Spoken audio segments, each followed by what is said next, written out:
Muito bem, bom dia, senhoras e senhores, sejam todos muito bem-vindos para mais um Café com Frankel. Hoje, dia 14 de 3 de 2023, agora são 6 horas e 27 minutos. Vamos lá, para a nossa dose semanal de cafeína espiritual. Bom dia, Ju, bom dia, Ingrid, bom dia, Carol Duarte, bom dia, Yara, sempre presente, bom dia, Fá de Oliveira, Fá Ferreira também tá por aí.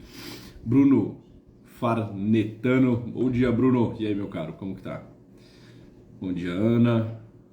Beleza? Boa, obrigado. A Yara Alves 0509 já tá dizendo que está tudo ok com a transmissão. Obrigado. Olha lá, o Thales tá por aí também. E aí, Thales, bom dia, meu caro. Dr. Thales, grande advogado. Boa. Com certeza, Bruno, não tenho a menor dúvida de que o nosso amigo está numa hora dessa. Bom dia, Maria. A Maria apareceu aqui. Quer vir dar um oi? Vem cá. Vem cá. Vem. Vem cá. A Maria acordou aqui, tá com a mamadeira na mão. Vem ver aqui, ó. Vem ver o pessoal. Vem cá. Vem cá. Dá uma olhada. Quem apareceu aqui no escritório? Ó, dá uma olhada. Bom dia. Olha lá. Fala bom dia pro pessoal. Muito bem. Bom dia, Frederico, William. Olha lá, a madeira. Olha lá, ela vai mamando aqui, ó. Enquanto vocês estão aí tomando o seu cafezinho, quando a gente se prepara aqui para nossa dose semanal de cafeína espiritual, a Maria Jona tá por aqui. Vai lá com a mamãe, vai. Olha lá que lindona. Excelente, muito bem. Tá lindona a Maria, né? Tá uma figuraça, tá uma figura essa Maria. Tá sorridente, tá toda serelepe, copiando os irmãos, querendo falar, né, acerca de tudo. Tchau, Maria. Só que agora ela entrou, os outros irmãos ficam na porta, né? Querendo entrar também. Eles querem fazer agora aqui uma grande live, né? Uma live em família. Muito bem, senhoras e senhores, então vamos lá. Leite com Frankel. Boa, é isso aí, exatamente. Vou começar a fazer. Leitinho com Frankel também pela manhã. Só que o deles tem que ser mais cedo, o deles tem que ser às 5h25. Né? Primeiro, porque eles acordam muito mais cedo. E segundo, porque na sequência eles têm os compromissos deles. Né? Então, café, leitinho com Frankel às 5h25 e às 6h25 café com Frankel. Boa.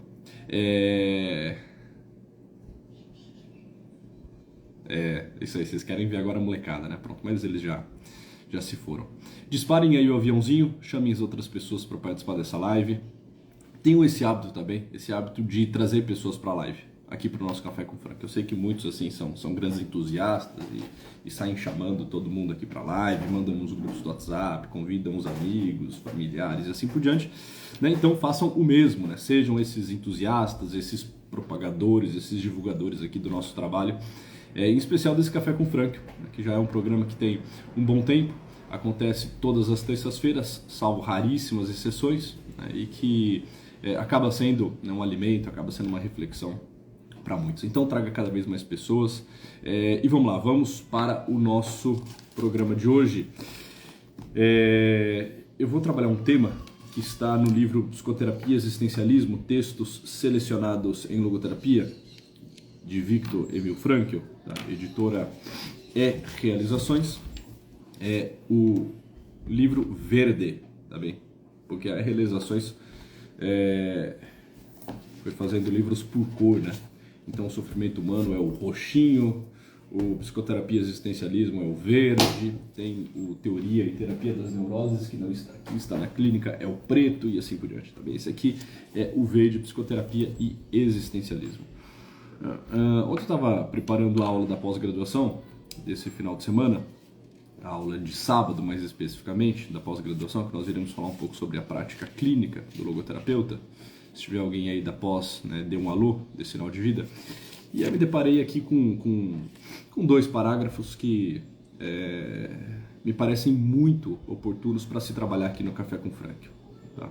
Daria para abordá-los com uma profundidade, né, filosófica, né, e antropológica um pouco mais severa, Isso eu vou fazer com o pessoal da pós-graduação, mas dá também para enxergar isso tudo trazendo para as realidades mais cotidianas, né, com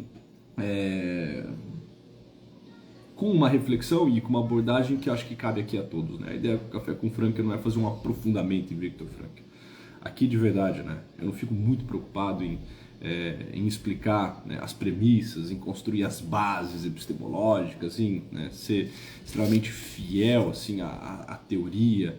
Eu fico aqui muito mais preocupado em fazer com que vocês entendam, certo? O que eu estou querendo passar, sempre pegando, né, uma reflexão de Frankl ou de algum dos seus seguidores e assim por diante, tá bem? Então, me chamou a atenção esses dois parágrafos, porque fala de uma realidade muitíssimo atual, e que tem crescido, né? Não só é atual, como essa realidade ela tem escalado, ela tem crescido.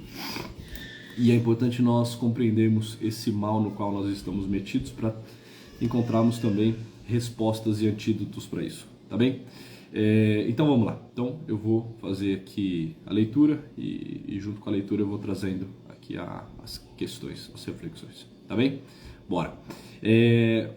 Olha que interessante o que ele vai dizer. Antigamente, as pessoas frustradas em sua vontade de sentido, que eu já faço uma primeira pausa, né?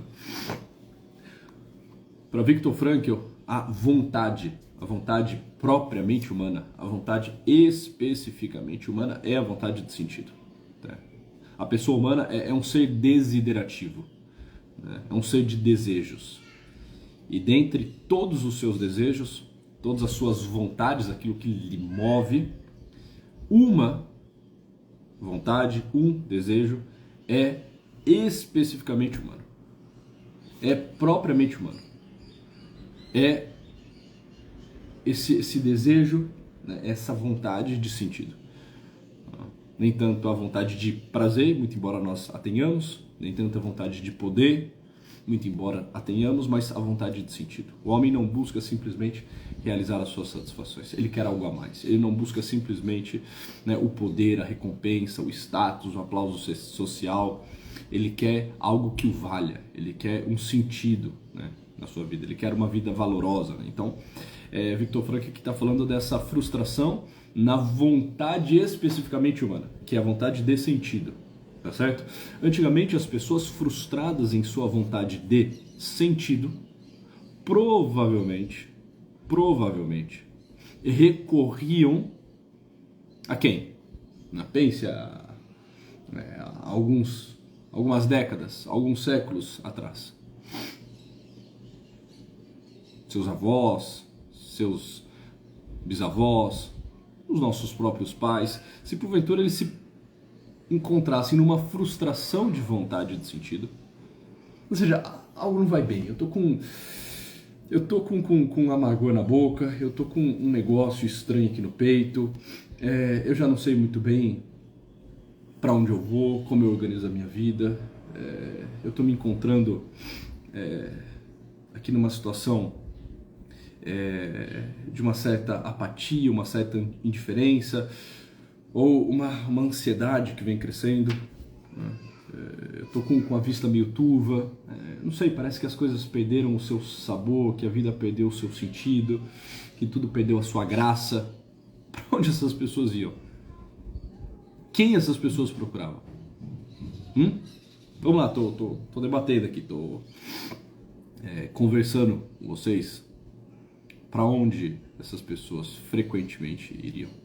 Muito provavelmente a quem elas recorriam. Elas recorriam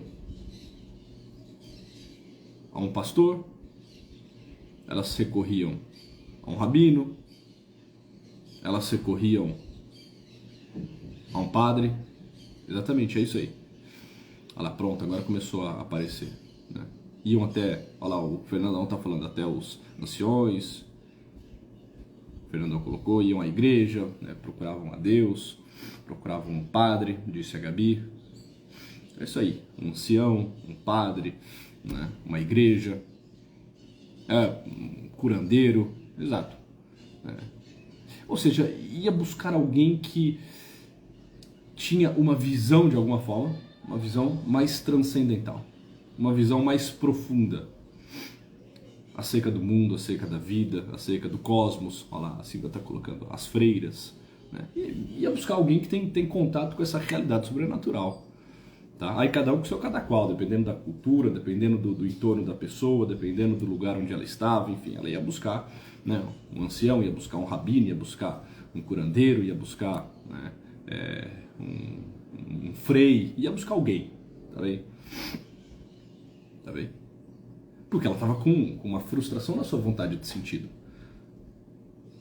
As coisas pareciam assim, estar sem brilho, sem cor, o mundo parecia estar meio apagado, o mundo parecia estar meio apagado, ela já não sabia muito bem de onde ela veio, para onde ela vai, como que ela se realiza nessa vida, né? Ela vive meio abobalhada, tá toda dispersa. Grande Alexandre Rossi, meu amigo, bom dia. Ela estava meio dispersa, entendeu? Meio confusa, já não estava conseguindo levar a fim e a cabo os seus projetos, já não estava conseguindo ser fiel aos seus amores, já não estava conseguindo, né, levar a fim e a cabo os seus propósitos, a sua vocação, enfim, ela buscava alguém desse mundo, né, mais sobrenatural, mais transcendental, alguém que tinha uma visão, aqui tá o ponto, alguém que tinha uma visão de mundo ampliada, alguém que tinha uma filosofia de vida que tentava responder questões primeiras e as causas últimas, tá bem? Tá bem? Vamos lá. Hoje vai continuar Viktor Frankl, aqui foi só uma pausa, né, um break nosso para fazer essa reflexão, continuando aqui a leitura de Frankl. Hoje, ô Francisco, chega aí. Hoje elas lotam clínicas e consultórios. E até agora Viktor Frankl só está fazendo uma constatação, ele não está fazendo uma crítica, não está falando nada. Falou, olha, antigamente as pessoas frustradas em sua vontade de sentido, muito provavelmente iam recorrer a um pastor, a um padre, a um rabino. Hoje elas lotam as clínicas e consultórios. Tá certo? É isso que acontece. O psiquiatra, então, em especial o psiquiatra, né? O psiquiatra, o psicólogo, o psiquiatra, então, encontra-se frequentemente numa situação embaraçosa. Ele agora é confrontado, prestem atenção, com problemas humanos, mais que com sintomas clínicos específicos. Ou seja, chegam sintomas clínicos específicos próprios da prática médica que tem uma demanda específica para a realidade, para o setting terapêutico, clínico, médico. Sim, só que boa parte dos problemas não são esses. Boa parte dos problemas são problemas, assim, que Viktor Frankl está chamando de problemas humanos. Problemas humanos. A busca do homem por sentido não é algo patológico. A busca do homem por sentido não é algo patológico, mas sim a manifestação mais inequívoca de ser verdadeiramente humano. Mesmo se essa busca foi frustrada, ela não pode ser considerada um sinal de doença. Trata-se de um tormento espiritual e não de uma doença mental. Olha que interessante. A gente vai continuar aqui a leitura, tem mais um parágrafo, que aí sim vai problematizar e vai nos colocar num lugar muito interessante, né? Mas ó, aqui a gente está fazendo uma constatação. Ou seja, a busca por sentido não é algo patológico. Todos nós buscamos o sentido da nossa vida. É isso que nos move. Essa é a vontade, dizíamos lá no início da live, essa é a vontade propriamente, especificamente humana. Isso não é patológico, isso não é uma doença. Não é uma doença que precisa ser diagnosticada, que precisa ser medicada, que precisa ser categorizada dentro de um CID, entendida a partir de um manual de psiquiatria, que precisa ser vista como algo, né, a ser medicada à luz da farmacologia. Olha, esses problemas humanos, essa problematização sobre o ser, quem sou eu, o que me realiza, né, o que são os valores, isso não é patológico. Essas crises existenciais que nós temos não é doença. Tenham claro isso também, isso não é uma doença. Isso só é um sinal inequívoco de que você é pessoa humana, de que você não se contenta com pouco, de que você não quer ficar na superfície, de que o teu coração é um motor muito mais potente do que você imagina, de que os teus olhos buscam contemplar uma verdade muito mais profunda do que essa realidade imanente que se apresenta imediatamente a você. E os seus olhos buscam contemplar questões assim que transcendem a realidade material, que você busca o belo, que você busca a verdade, que você busca o eterno, muito embora seja, né, finito e material, você, enquanto pessoa, você busca algo mais, você não se contenta com pouco. Ou seja, não são questões patológicas, são questões pessoais no sentido de humanas. Tá bem? Agora, isso que era tratado com o sacerdote, vamos usar aqui a figura, esse símbolo do sacerdote, né, para fazer uma síntese dessas realidades todas que havíamos dito no início da live, né? Fazer uma síntese aqui daquelas vivências todas do pastor, do rabino, do curandeiro que vocês disseram no início da live. Vamos usar como símbolo a ideia do sacerdote, né? Aquilo que antes era tratado com o sacerdote e visto à luz da realidade mais profunda, transcendental e espiritual que no sentido religioso, tá? Agora é levado para dentro da prática médica, é levado para dentro da clínica médica. Você leva para o médico uma questão, que é uma questão de ordem existencial e espiritual, e o médico é desafiado a dar uma resposta, que é uma resposta que está, na sua grande maioria das vezes, tão somente no campo imanente, material e assim por diante. Vai continuar o Viktor Frankl, né? Como o clínico deve responder a esse desafio? Tradicionalmente, ele não está preparado, e Viktor Frankl vai falar isso como médico, neurologista, psiquiatra também, e como um homem extremamente atento às realidades que acontecem. Tradicionalmente, ele, o médico, não está preparado para lidar com essa situação, a não ser em termos médicos. Ou seja, a não ser olhando a pessoa como um organismo, como uma realidade fisiológica, a partir de uma dimensão corporal, endocrinológica, bioquímica. É isso que ele tem acesso, é isso que a medicina se debruça.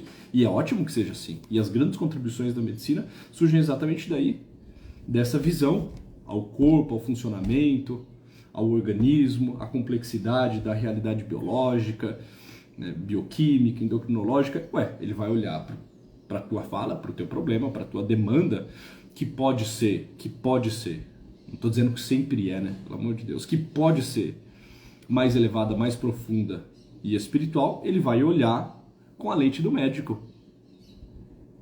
Ele vai olhar em termos médicos. Dessa forma, continua Viktor Frankl, ele é forçado a conceber o problema como algo patológico. Se ele não conseguir encaixar aquilo num manual, se ele não conseguir encontrar naquilo uma disfunção que aponte para uma realidade dentro da área médica, ele também não tem o que fazer. Olha, para eu conseguir te ajudar, eu preciso encontrar, em meio a essa tua fala, em meio a essa tua queixa, alguma realidade do tipo patológica. Então o que ele vai fazer? Ele vai caminhar no sentido de encontrar uma patologia, uma doença. Só que aquilo pode não ser uma doença. Pode ser só uma vivência profundamente humana de alguém que busca respostas outras que não a resposta da matéria, do corpo, do físico, do fisiologismo, tá bem? Mais além, continua Frankl. Ele induz, aqui começa a crítica de Frankl, aqui já é uma pancada, uma paulada que ele vai dar na nossa cabeça, né, e na cabeça daqueles que trabalham, né, dentro da realidade clínica. Mas além, ele induz seu paciente a interpretar sua situação difícil como uma doença a ser curada, ao invés de ver nela um desafio a ser encarado. Ou seja, vai interpretar a situação difícil como uma doença, não como um desafio. Como uma doença que deve ser diagnosticada e medicada, e não como uma situação difícil que deve ser encarada e diante da qual eu devo me posicionar. E ao proceder assim, continua Frankl, o médico subtrai, e esse é o grande problema, subtrai do paciente os potenciais frutos de sua luta espiritual. Ou seja, pronto, você tá metido num leito de proscuto. E Viktor Frankl vai falar, né, um pouco abaixo aqui dessa, eu não vou ler tudo, evidentemente, né, o capítulo é maravilhoso, daria para ler o capítulo todo, mas ele vai falar aqui abaixo do leito do proscuto. O que é o leito de proscuto? Proscuto, dentro da realidade mitológica, era um ser horrendo, era um ser horrendo, diabólico, que fazia o seguinte, né, ele vivia, né, numa floresta, ele tinha uma cama de ferro, e ele convidava os transeuntes, aqueles que estavam passando, né, pela floresta, passando, né, perto da sua casa, ele convidava para que essas pessoas se hospedassem na sua casa e dormissem na sua cama. Ele dava abrigo para essas pessoas.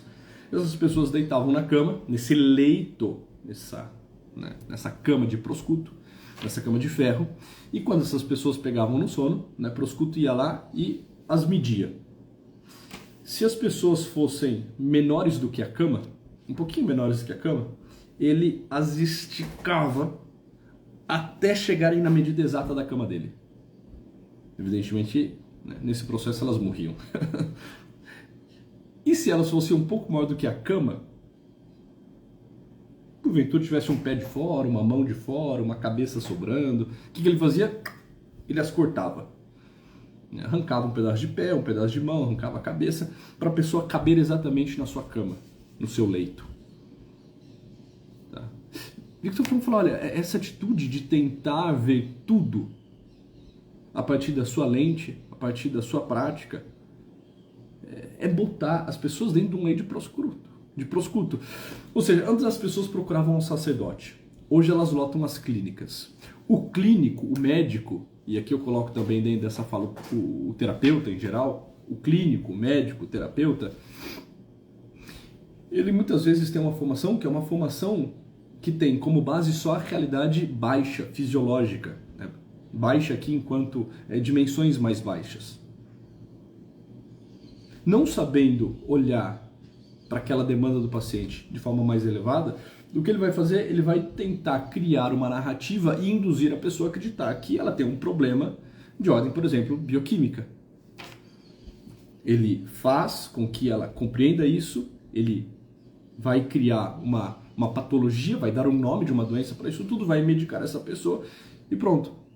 Essa pessoa, ela foi privada de se colocar numa atitude de luta espiritual, de busca acentuada por um sentido, de uma realização de valores, porque agora essa patologização resolveu o problema dela, assim, né? Na verdade, resolve sufocando, resolve obnubilando a vista dela, resolve embotando ela, entende? Resolve botando uma pedra no problema, entende assim? A pessoa vai ser induzida a interpretar aquilo como uma doença a ser diagnosticada e medicada, e não como uma situação difícil a ser encarada. E é isso que nós vemos, né? É isso que nós vemos em muitos lugares. É isso que nós vemos na nossa realidade, na nossa vida, junto aos nossos. Parece que viver se tornou um grande de um problema. A vida se tornou uma doença que começa no nascimento e acaba na morte. E em cada fase da sua vida, em cada idade, né, psicológica, você recebe um diagnóstico diferente. Você tem um problema específico, um problema que precisa ser visto à luz da medicina, que precisa ser medicado, que precisa ser tratado, que precisa, se muito, se possível, ser curado, mas tão logo você fecha um problema, outro problema começa, e toda a nossa vida se tornou um problema de ordem médica. Não mais um problema de ordem espiritual, existencial, né, que me convida a um caminho de melhora, de superação. Não, não, um problema de ordem médica. Viver se tornou um grande de um problema. Viver se tornou algo extremamente grave, pesado, difícil. Tá bem? Agora, é claro que é mais fácil, só que tem um preço a ser pago, né? É mais fácil para todo mundo.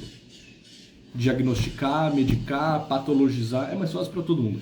É mais fácil para quem está do lado de cá, porque é muito melhor eu lhe dizer o nome da tua doença e propor um tratamento muito específico, do que dizer que isso não é uma doença, mas que isso é um convite a um caminho longo, árduo e frutuoso. Entende? Primeiro movimento é muito mais rápido e eficiente. Mercadologicamente é muito mais interessante, inclusive. Tá bem? E é mais fácil também para a pessoa, para o paciente, por exemplo, recebe um diagnóstico. Porque assim, na dúvida, é bom eu ter um diagnóstico para chamar de meu. Na dúvida, é bom eu ter uma doença para chamar de minha, né? Porque aí eu posso me esconder um pouco atrás dela, entende? Eu posso usar disso como desculpa, como justificativa. É impressionante, é impressionante. Cada vez mais, eu encontro pessoas que se escondem atrás de nomes. Eles colocam termos psicológicos muito mal fundamentados nas suas falas e a partir disso justificam toda uma vida. Aquilo que deveriam ser lutas espirituais, muitas vezes são postos em termos psicológicos, em termos médicos. E o prejuízo que isso traz à vida da pessoa é algo assim, ridículo. É algo terrível. Sei lá, então assim, a pessoa... ontem mesmo estava conversando com um rapaz que me mandou uma mensagem lá na caixinha falando que se envolveu com uma mulher casada, né? Ele é um jovem, ela já é uma pessoa que teria idade para ser a mãe dele, tá? Já tem filhos, foi casada, ele se envolveu com ela terminou o casamento e tudo mais. E aí você fala para a pessoa, tipo, olha, cai fora, sai dessa, entende? Você destruiu uma família, vai destruir agora o teu futuro. Não, mas eu já não consigo porque criou-se uma dependência emocional, entende? O que é isso? É colocar uma luta, que seria uma luta espiritual aqui no sentido frankliano, né, de noético, é colocar em termos médicos e psicológicos aquilo que deveria ser visto e interpretado à luz de uma luta espiritual. Porque assim, se eu falo o seguinte, olha, eu não consigo porque eu sou meio... eu sou meio cafajeste. Pô, isso aqui me leva para um outro lugar, entendeu? Para um lugar de luta. Olha, eu tô com grandes dificuldades porque eu sou uma pessoa... eu sou uma pessoa assim, muito imatura. Ótimo, isso aqui te coloca diante de uma luta. Olha, eu tô com uma certa dificuldade porque isso já virou uma paixão desordenada. Isso que te coloca diante de uma luta. Agora, quando você fala em termos, por exemplo, médicos, psicológicos, não é que aqui já existe, né, um processo de dependência emocional. O que você está querendo dizer? Olha, eu tenho um problema, esse problema talvez não tenha cura, e se esse problema não tem cura, o que eu preciso fazer é aceitar isso tudo e talvez abraçar essa realidade. Usando isso, evidentemente, como uma desculpa, como uma justificativa. As pessoas vão colocando as questões, que seriam questões triviais, de constância, de perseverança, de luta, de mudança de atitude, de conversão, elas vão colocando essas realidades em termos médicos e psicológicos, e ao fazerem isso, elas vão se diagnosticando. Ou elas próprias vão se diagnosticando, ou elas vão buscar um profissional que as diagnostique, que dê a elas um nome. Então tudo vira um nome, um nome sofisticado, um nome assim meio que sofisticado, meio que soft, meio que bonitinho assim, né? É aquilo que a gente sempre fala aqui no Café com Franca, né? Preguiça vira procrastinação, né? Uma vida relapsa e sem ordem, sem agenda, né? Vira déficit de atenção. Eu não estou dizendo que não existam Pelo amor de Deus, eu não estou dizendo que não existam questões de ordem médica, que tudo é uma realidade espiritual. Espiritual aqui no sentido noético, tá? Da filosofia. Eu não estou dizendo isso. É claro que existem muitas questões de ordem biológica, de ordem psicológica. Mas o que eu estou falando é o seguinte, o problema é quando aquilo que não é de ordem biológica e psicológica é interpretado à luz disso. É interpretado à luz da dimensão biológica e psicológica. Aí é um problema. E eu vou dizer para vocês, boa parte das nossas dificuldades, dos nossos problemas são de ordem espiritual, são de ordem nológica. E devem ser vistos não como problemas a serem curados, mas como situações difíceis a serem enfrentadas.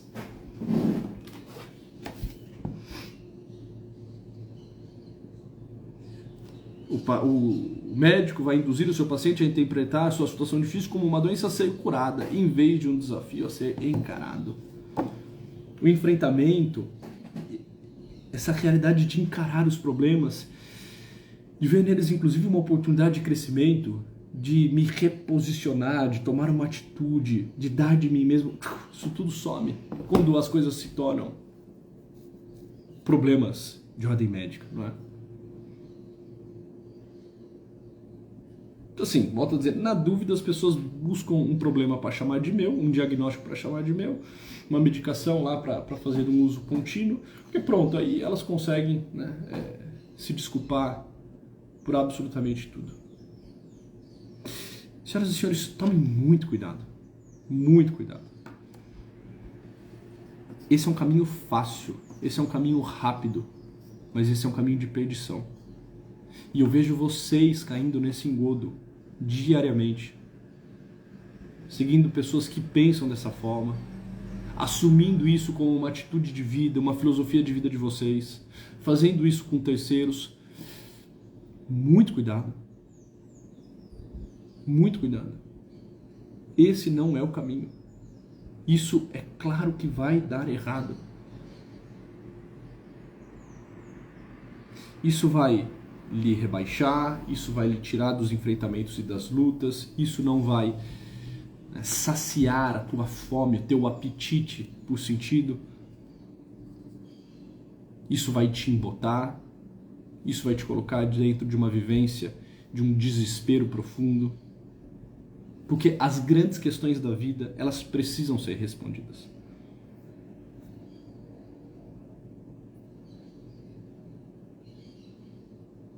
As grandes questões precisam ser assimiladas, precisam ser anteriormente interpeladas, questionadas. Nós precisamos colocar no sentido de viver aquilo que é próprio.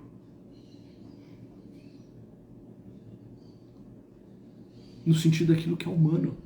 Sem ficar patologizando tudo. Sem ver o mundo como... O mundo, a minha vida, como uma doença grave, perversa, séria. Nem tudo é doença. Boa parte dos nossos problemas são problemas que precisariam ser tratados em outro ambiente, mas que estão sendo tratados dentro da clínica médica e vista à luz da realidade médica. Exatamente. Então, assim, vocês estão colocando aí alguns problemas, né? Por exemplo, o transtorno opositor desafiador, né? Então, assim, existem transtornos? Existem. Disfunções metabólicas? Existem. Depressão?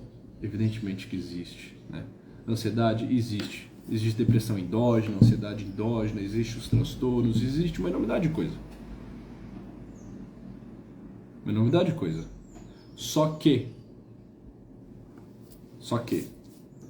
boa parte dos nossos problemas não residem aí, não são esses. E não podem ser vistos dessa forma. Tá? Tudo se tornou de uma doença. Cuidado, senhoras e senhores. Cuidado. Isso tudo vai nos desgraçar, entendeu? busquemos uma vida valorosa, caminhemos na busca de sentido da nossa vida, tá bem? Tenhamos essa disposição de nos colocarmos diante das dificuldades como algo a ser encarado, algo a ser enfrentado, e não como algo diante do qual eu preciso me calar, me encurvar e sair em busca de respostas médicas, tentando encontrar qual é a patologia na qual isso tudo se encerra, para só aí, depois de diagnosticado e medicado, conseguir fazer algo. O olhar é outro, tá bem? O olhar é outro.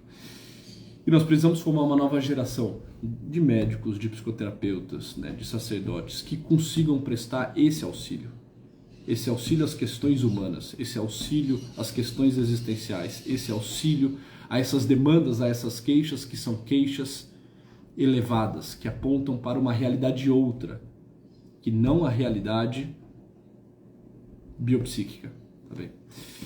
Enfim, e parte do nosso trabalho também aqui. Agora, uma outra, termino com isso, tá? Já passei aqui do tempo, perdão. Uma outra questão que o Frank vai falar é o seguinte: olha, nada nos ajuda tanto nesse sentido, a nós profissionais, a nós pacientes também, quanto assumir uma filosofia de vida, que seja uma filosofia na qual todas essas realidades estejam contempladas. A realidade da liberdade humana, da responsabilidade humana, da vontade de sentir e assim por diante. Algo que é extremamente curativo, salvífico, libertador, é ter uma boa filosofia de vida. Uma filosofia de vida que fale da pessoa humana, com a sua potencialidade, com as suas necessidades, com seus limites. Tá? Uma boa filosofia de vida. Enfim, e o Café com Frank, entre outras coisas, tem a trazer isso. Uma boa filosofia de vida, uma boa forma de ver o mundo, de ver a pessoa, de enxergar os nossos problemas, as nossas relações e assim por diante. Bom, desculpem, passei aqui alguns minutos do nosso combinado. Nós estamos agora com 37 minutos de live, né? Então estourei aí um pouco. Quero agradecê-los muito. Tá? Obrigado pelo carinho, pela presença de vocês. Olha lá, minha mãe tá por aí, né? Um dia abençoado, ela tá dizendo. Obrigado, mãe, você também. Te amo. A Rejane, olha lá, muito bem. O Fernando, todos estão por aí, mandando aí as últimas questões, os últimos comentários. Senhoras e senhores, uma alegria mesmo estar aqui com vocês. Tenham todos um bom dia. Você não me convida, Andrei? Fala, vem para João Pessoa, vem para João Pessoa. Nunca recebi um convite, cara. Assim na live não vale, né? Me manda um convite formal, todo bonitinho lá no direct, que quem sabe em breve, cara. Quero encontrá-lo aí, meu caro. Saudades de você. Divulguem essa live. Tirem aí um print, botem nos teus stories, convidem mais pessoas para fazer parte disso tudo. Vamos ver se toda semana vocês conseguem trazer aí uns 2, 3, né? Acho que dá, não seria nada muito difícil. Cada um das senhoras, cada um dos senhores que estão aqui, trazer para a nossa próxima live, para o nosso próximo Café com Frank, sei lá, 2 amigos. Tá? Vamos botar gente nisso tudo, vamos botar intensidade, vamos fazer disso uma grande comunidade, uma comunidade virtuosa, um lugar de encontro, de reflexão, aquela dose semanal de cafeína espiritual que tanto nós precisamos para levar adiante as situações que são situações da vida, que são situações que tocam a realidade humana, tá bem? Senhoras e senhores, fiquem com Deus. Tchau.